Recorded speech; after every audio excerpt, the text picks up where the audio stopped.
तो दोस्तों आज मैं लेके आया हूँ आपके लिए बजाज हिंदुस्तान शुगर लिमिटेड का कंप्लीट शेयर एनालिसिस जानेंगे। दोस्तों इस वीडियो में हम इस कंपनी का कंप्लीट फंडामेंटल को और वीडियो के अंत में हम ये डिस्कस करेंगे कि हमें इस वक्त इस कंपनी पे निवेश करना चाहिए कि नहीं। और इस कंपनी के ऊपर वीडियो बनाने के लिए हमें नीलेश जी ने कमेंट किया था। तो अगर आपका भी कोई क्वेरीज है तो प्लीज़ नीचे कमेंट बॉक्स में कमेंट कीजिए ताकि हम आपके लिए भी अलग से वीडियो बना सकें।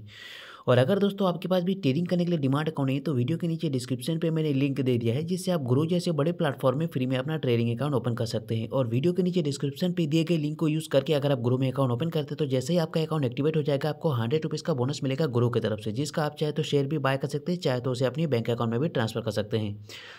तो दोस्तों चलिए जानते हैं आज हम इस वीडियो में इस कंपनी का कंप्लीट फंडामेंटल को। तो सबसे पहले हमें कंपनी का क्वार्टरली रिजल्ट देखना बहुत ज़रूरी है, क्योंकि पिछले क्वार्टर में कंपनी का अगर परफॉर्मेंस देखा जाए उसी हिसाब से कंपनी जो है इसका शेयर प्राइस में परफॉर्मेंस करेगा। तो यहाँ पे रेवेन्यू पे देख सकते हो 1.5% कंपनी को लॉस हुआ है year on year. Net income में कंपनी 43% जो है लॉस में है इस साल में। अर्निंग पर शेयर में लगभग 40% के आसपास कंपनी को इस साल में लॉस हुआ है। नेट प्रॉफिट मार्जिन में भी कंपनी 46% जो है लॉस में है इस साल में। कंपनी का ऑपरेटिंग इनकम में 150% से ज़्यादा कंपनी इस साल में लॉस पे है। और यहाँ पे कंपनी का कॉस्ट ऑफ रेवेन्यू देख सकते हो, यहाँ पे सिर्फ कंपनी को प्रॉफिट हुआ है लगभग 6% के आसपास। तो हम आ चुके हैं screener.in पे। इस कंपनी का अगर आप टोटल मार्केट कैप देखेंगे तो 2100 लगभग 2200 करोड़ के आसपास कंपनी का मार्केट कैप है। और करंट शेयर प्राइस 17 रुपये का है। हाईएस्ट बनाया इस साल में लगभग 23 रुपये के आसपास। और लोएस्ट प्राइस देखा जाए तो इस साल में इस कंपनी का जो लोएस्ट प्राइस है वो 8.5 रुपये के आसपास है। कंपनी का मैं आपको वैल्यूएशन भी बता दूंगा जिससे आपको अंदाज़ा लग जाएगा प्राइस अर्निंग रेशियो का नंबर्स। और इसका बुक वैल्यू आप देख सकते हो यहाँ पे 16 रुपये के आसपास कंपनी का इस वक्त तो बुक वैल्यू है। और यहाँ पे कंपनी डिविडेंड नहीं देता है। इसका रिटर्न ऑन कैपिटल एम्प्लॉयड का नंबर्स 0.14% जो है माइनस पर जा चुका है, लेकिन रिटर्न ऑन इक्विटी का नंबर्स और ज़्यादा माइनस पर जा चुका है लगभग 12% के आसपास। कंपनी का यहाँ पे फेस वैल्यू आप देख सकते हो दोस्तों 1 रुपये का फेस वैल्यू है। तो इस कंपनी का जो भी डिटेल्स है मैं आपको दिखा देता हूँ। तो यहाँ पे जो बुक वैल्यू का नंबर्स है इससे कंपनी को अंदाज़ा लग जाता है कि वैल्यूएशन जो है इस वक्त थोड़ा बहुत ठीक ठाक है। और यहाँ पे सेल्स ग्रोथ देख सकते हो कंपनी का 5% के आसपास भी थे। 5 सालों में सेल्स ग्रोथ है। प्रोमोटर्स का पास जो होल्डिंग है इस वक्त लगभग 25% के आसपास है। तो एटलीस्ट कम से कम 40% का होल्डिंग होना चाहिए था। अगर आप देखेंगे कंपनी का प्रोमोटर्स का होल्डिंग तो थोड़ा बहुत कम लगेगा आपको। और रिटर्न ऑन इक्विटी का नंबर्स ठीक ठाक तो नहीं है, एक्चुअली माइनस पर जा चुका है ये 8.5% के आसपास बीते 3 साल के मुकाबले पे अगर देखा जाए तो। प्रोमोटर्स का जो होल्डिंग है वो 100% होल्डिंग प्लेज है, गिरवी रखा हुआ है दूसरा कंपनी के पास। और ये कंपनी शुगर बनाता है। तो इसका मैं आपको दिखा देता हूँ इस कंपनी का। सितंबर के क्वार्टर में कंपनी के पास जो एक्सपेंस हुआ था 1406 करोड़ का एक्सपेंस हुआ था और 1323 करोड़ कंपनी का जो सेल हुआ। तो कंपनी ऑपरेटिंग प्रॉफिट में लॉस पर चला गया 83 करोड़ का। ठीक है, नेट प्रॉफिट अगर देखेंगे तो यहाँ पे नेट प्रॉफिट जून के क्वार्टर में कंपनी को नेट लॉस हुआ था 45 करोड़। यहाँ पे सितंबर के क्वार्टर में 162 करोड़ का कंपनी को लॉस हो चुका है। तो company quarter and quarter negative पे आ चुका है। इन 2 क्वार्टर में कंपनी को लॉस हुआ है। तो इस वक्त कंपनी का शेयर प्राइस जो है घटना चाहिए था, क्योंकि प्रॉफिट ही नहीं हुआ तो कंपनी का शेयर प्राइस ऊपर कैसे जा रहा है, ये भी चीज़ें मैटर करता है लॉन्ग टर्म के लिए। यहाँ पे अगर ईयर ऑन ईयर देखा जाए तो इस साल में कंपनी का एक्सपेंस हुआ है 5,681 करोड़ का और कंपनी का सेल हुआ है 5,732 करोड़ का। तो कंपनी ऑपरेटिंग प्रॉफिट में यहाँ पे प्रॉफिट में 52 करोड़। मार्च 2022 के अपडेट तक कंपनी जो प्रॉफिट में था 172 करोड़।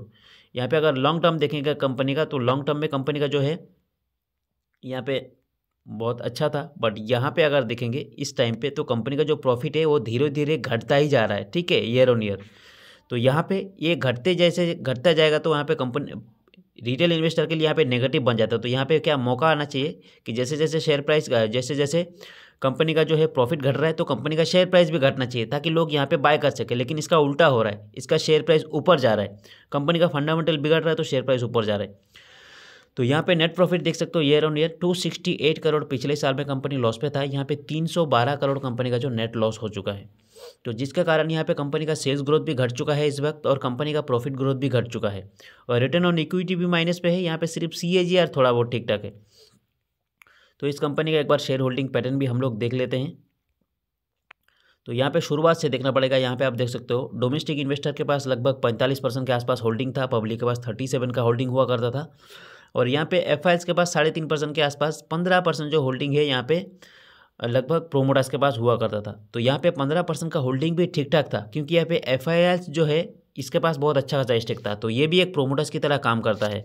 लेकिन अगर आप धीरे धीरे देखेंगे तो इस वक्त जो है थोड़ा बहुत बढ़ाया ज़रूर, यहाँ पे प्रोमोटर्स का 25% के आसपास होल्डिंग जरूर हुआ है, लेकिन यहाँ पे जो है डोमेस्टिक इन्वेस्टर का 40% से 15% पे आ चुका है।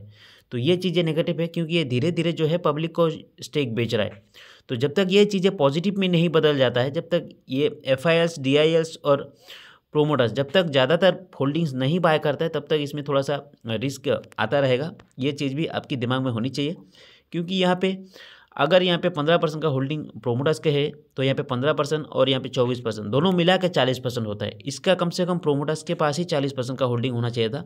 अगर आप लॉन्ग टर्म की नज़रिए से देखते हैं तो यहाँ पे जैसे जैसे कंपनी का फंडामेंटल दोस्तों बिगड़ रहा है, तो यहाँ पे बाइंग का मौका, अपॉर्चुनिटी आना चाहिए था, बट उस तरह से यहाँ पे पब्लिक को मौका नहीं मिल रहा है। शेयर का प्राइस सस्ता नहीं हो रहा है। तो अभी चार्ट पैटर्न को भी थोड़ा बहुत एनालाइज कर लेते हैं हम लोग।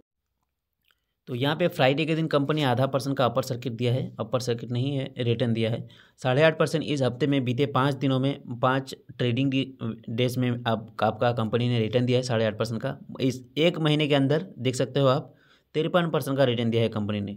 एक महीना पहले इसका शेयर प्राइस 10-11 रुपये का हुआ करता था, आज 17 रुपये पे ट्रेड कर रही है कंपनी।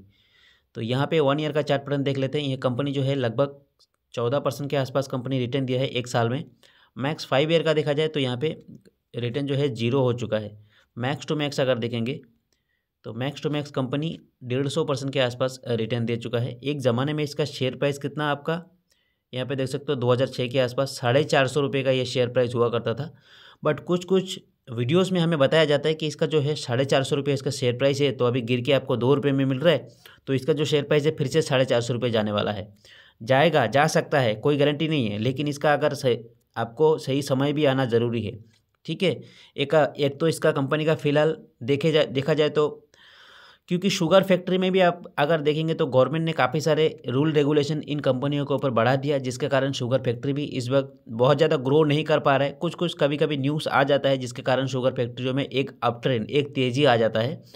बट यहाँ पे न्यूज़ के कारण ही सब कुछ चल रहा है, ठीक है। तो अगर कोई अच्छा न्यूज़ आता है शुगर फैक्ट्रीज के लिए तो इस तरह के शेयर्स में आपको मुनाफा ज़रूर मिलेगा। नहीं तो अगर फंडामेंटली देखेंगे तो कंपनी का बिजनेस उतना अच्छा नहीं है। तो यहाँ पे आपको शॉर्ट टर्म के लिए निवेश करना है, ना कि यहाँ पे आप 17 रुपये के लिए 17 रुपये निवेश करके यहाँ पे 400 रुपये का आपको पॉइंट ऑफ व्यू रखना है। ऐसा करेंगे तो आपको बहुत समय लग सकता है, उल्टा आपका पैसा दोस्तों फंस भी सकता है। लॉन्ग टर्म के लिए तो निवेश करेंगे तो आप देख सकते हो एक महीने के अंदर 53% भाग चुका है, ठीक है। तो यहाँ पे अगर आप इससे पहले बाइंग किए होते थे 10-11 रुपये में तो यहाँ पे ठीक ठाक था। तो अभी वैल्यूएशन महंगा हो चुका है। तो यहाँ पे आपको लॉन्ग टर्म के लिए बिल्कुल नहीं सोचना है। यहाँ पे आपको स्विंग ट्रेड करना है। जब ऊपर जाता है तो जाने दो, क्योंकि करेक्शन करेगा तो बहुत मोटा करेक्शन करने वाला है। लॉन्ग टर्म के लिए आपको अच्छे बड़े क्वालिटी के शेयर्स पर लॉन्ग टर्म के लिए निवेश करना चाहिए। इस तरह के शेयर्स में आप देखेंगे लॉन्ग टर्म के लिए चार्ट पैटर्न देखेंगे तो हमेशा नीचे ही जा रही है, कभी ऊपर ही नहीं जा रहा है, ठीक है। आप देखेंगे तो बीते 2006 से लेके 2022-23 आ चुका है, अभी तक ये नीचे ही जा रहा है। तो इस तरह के शेयर्स में आपको लॉन्ग टर्म के लिए बिल्कुल भी इस वक्त निवेश करने का सही समय नहीं है। थोड़ा सा वैल्यूएशन भी कंपनी का महंगा हो चुका है। एक महीने का चार्ट पैटर्न देखेंगे तो शेयर प्राइस भी महंगा हो चुका है, 53% का रिटर्न दे चुका है। तो यहाँ पे अगर करेक्शन का टाइम आएगा तो बहुत तगड़ा करेक्शन करने वाला है, और अगर ये बहुत तगड़ा करेक्शन कर लेता है उसके बाद आप यहाँ पे लॉन्ग टर्म के लिए निवेश कर सकते हैं, ठीक है। तो ये हमारा पॉइंट ऑफ व्यू है इस कंपनी को लेके। आपका क्या पॉइंट ऑफ व्यू है कमेंट बॉक्स में जरूर बताना। वीडियो अच्छा लगा एक लाइक करना, अपने दोस्तों को शेयर करना। मिलते हैं अगले वीडियो में एक और ऐसे ही जानकारी के साथ। हमारी वीडियो को अंत तक देखने के लिए आपका बहुत बहुत धन्यवाद।